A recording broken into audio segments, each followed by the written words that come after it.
Republican Senator Lindsey Graham has died. His office says he passed away following a brief and sudden illness. In a Truth Social post, President Donald Trump called Graham one of the greatest people and senators he has ever known. A president who almost never lets the cameras see him rattled could not steady his voice on Sunday morning, and the reason had nothing to do with polling numbers or a hostile press conference. Donald Trump had spoken to Senator Lindsey Graham only hours before Graham died, and when he dialed into NBC's Meet the Press the next day, he could not stop circling back to that call, replaying it out loud in front of the entire country. What he described was not a farewell. It was an ordinary conversation between two men who had no idea the clock had already started running out. Trump told host Kristen Welker that Graham called him Saturday evening, not long after landing back in Washington from Ukraine, and immediately started talking business. Graham wanted him to know the Save America Act, the voter eligibility bill he had been pushing hard for months, was finally ready to move. "We all set for the Save America Act," Trump recalled him saying, adding that Graham sounded a little tired from the flight, but otherwise like himself. Trump told him they'd get it done, that they might even see each other later that day. Then the call ended the way thousands of their calls had ended before, with nothing more dramatic than two busy men agreeing to talk again soon. Neither of them had any reason to think it was the last conversation they would ever have. What clearly shook Trump on live television was doing the math afterward. By his own account, the call happened only a short time, maybe minutes, before Graham collapsed at his home on Capitol Hill. It could have been his last call, Trump said, adding that he didn't know exactly how close it had been. He said losing Graham felt like losing family, that it was tough, and that it was hard to process. He kept returning to one small, almost mundane detail. Graham had sounded tired, nothing more than that. Otherwise, in Trump's words, he was fine. That ordinariness is exactly what makes a death like this so disorienting for the people who spoke to him last. There was no warning to misread, no goodbye to hold on to. Trump even offered himself a kind of quiet, halting comfort on air, suggesting that going that quickly, without a long decline, might not be the worst way for a person to leave. Around 1 in the morning, a message reached the president from someone in Graham's office. Just like that, a political and personal relationship that had survived years of public friction was over. To understand why that call left Trump sounding as unsteady as he did, it helps to look at where Graham had been standing barely 24 hours earlier. One day before he died, Graham looked like a man very much in motion. He was in Kiev, on his 10th trip to Ukraine since Russia's full invasion began, meeting again with President Volodymyr Zelensky. He toured a facility that builds interceptor drones designed to knock Russian aircraft out of the sky, and he argued publicly that it would be a serious mistake for the United States not to deepen its work with Ukrainian drone makers, who had learned, out of necessity, how to fight a much larger military. Standing in front of destroyed Russian armor, he delivered what would turn out to be one of the last big announcements of his career, roughly half an hour earlier. He said he had reached an agreement with the White House to move forward on a long-stalled package of sanctions targeting Russia, a bill some in Washington had taken to calling the sanctions from hell. He told reporters he had never felt more optimistic that there was a real, workable path to ending the war, describing a narrow window in which sustained pressure could make continuing the fight untenable for Vladimir Putin. Then he got on a plane, flew back across the Atlantic, landed in Washington, called the president about the voter law, and went home. He was tired from the trip in the way any 71-year-old would be after that kind of turnaround, but by every account from people who spoke to him that evening, nothing about him suggested illness. He had just closed out one of the most significant diplomatic wins of his career. He was in the middle of a re-election campaign he was favored to win, having recently won his primary for a 5th Senate term. Nobody around him, including Graham himself, had any indication that anything was wrong. The emergency call came in at around 8:30 Saturday night. Paramedics responded to Graham's Capitol Hill home for a report of chest pains, and within roughly 25 minutes the situation had turned into a full cardiac arrest. Crews forced entry into the house and began CPR. A neighbor recorded part of the scene from her window as a person was wheeled out on a stretcher and loaded into an ambulance while police cars and fire trucks filled the street. He was taken to George Washington University Hospital, and it was there, that night, that he died.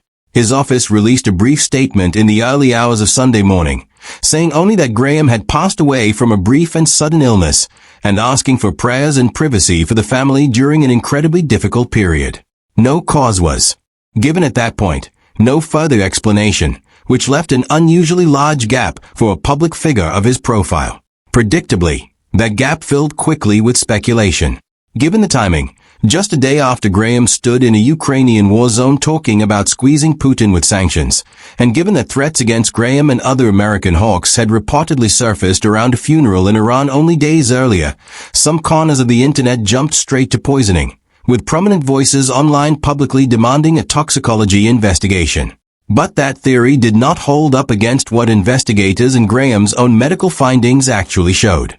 Multiple law enforcement sources told reporters there was no indication of anything unnatural or sinister in his death, and the D.C. medical examiner's preliminary finding, released by Graham's office itself, was straightforward. He died of an aortic dissection brought on by arteriosclerotic cardiovascular disease, essentially a tear in the body's main artery caused by hardened arteries.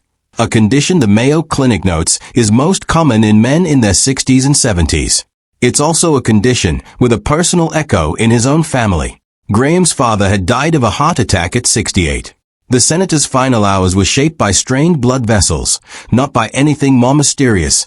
However much the timing of his death, a day after leaving a war zone, made the coincidence feel too sharp for some people to let go of easily. What that ordinary, biological explanation opens up, though, is a much less well-known part of Graham's life, the part that had almost nothing to do with Washington at all. For all the tributes and the flags lowered to half-staff, the person grieving him most directly was not a wife, and it was not children, because he never had either.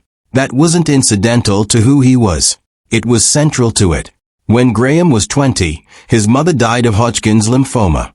15 months later, his father died of a heart attack. That left Graham, barely into his 20s and still in college, as the only adult responsible for his younger sister, Darlene, who was just 13 at the time.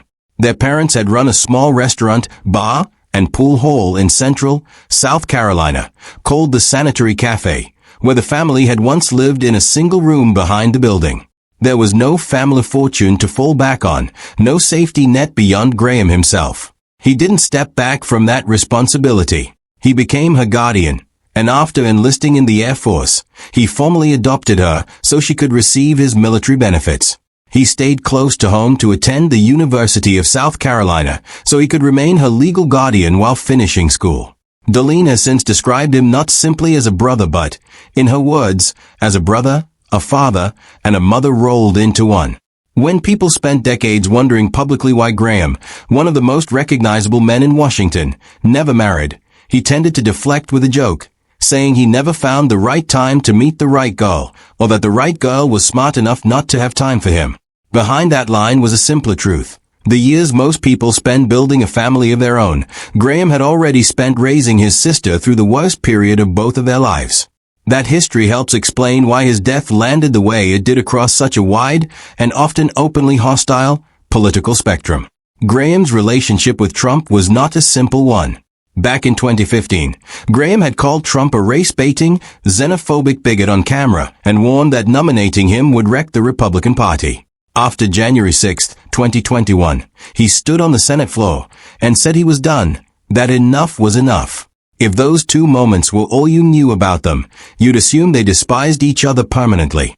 Instead, Graham became one of Trump's closest allies in the Senate, a frequent golf partner, a late-night phone call away, someone who described himself, half-jokingly, as the president's North Star on foreign policy. Trump, in turn, said Graham would probably be appreciated more now than he ever fully was while he was alive, an unusually reflective and heavy thing for him to say publicly. It wasn't only Trump. Democrats who had fought Graham for years lined up to mourn him too, several describing him as both a fierce adversary and a genuine friend, a rare combination in a capital built mostly on grudges. Foreign leaders joined in as well. Zelensky called him a true defender of freedom who had worked right up until the end on initiatives meant to bring the war closer to peace. NATO's Secretary General praised his advocacy for the alliance. Israeli Prime Minister Benjamin Netanyahu called his death a loss for both countries. That range of tributes, from a president he once publicly despised to leaders on the other side of the world, says something about how deliberately Graham built relationships across lines that usually don't get crossed.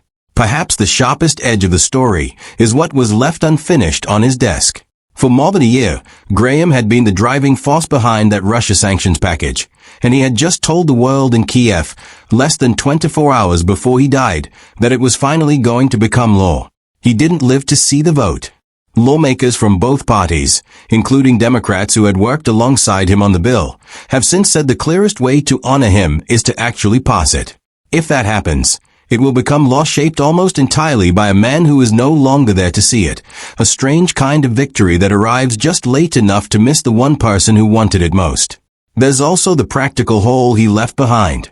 Graham had just won his primary for a fifth term and was expected to win re-election easily. Under South Carolina law, Governor Henry McMaster had to appoint someone to serve out the remainder of his term, and Trump publicly recommended the person Graham had spent his whole adult life protecting, his sister, Darlene Graham Nordun.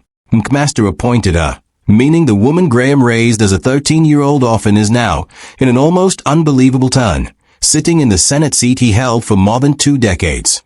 Maybe that's the real thing sitting underneath everything Trump kept circling back to on Sunday morning, underneath the shock and the unsteady voice and the phone call he couldn't stop replaying. Not a conspiracy, not poison, not some hidden plot, but something quieter and in some ways harder to sit with, a loud, driven 71-year-old man who had just pulled off one of the biggest wins of his career, who sounded a little tired and completely fine, went home, and simply didn't wake up the next morning. Washington rarely goes quiet. For one Saturday night, it did.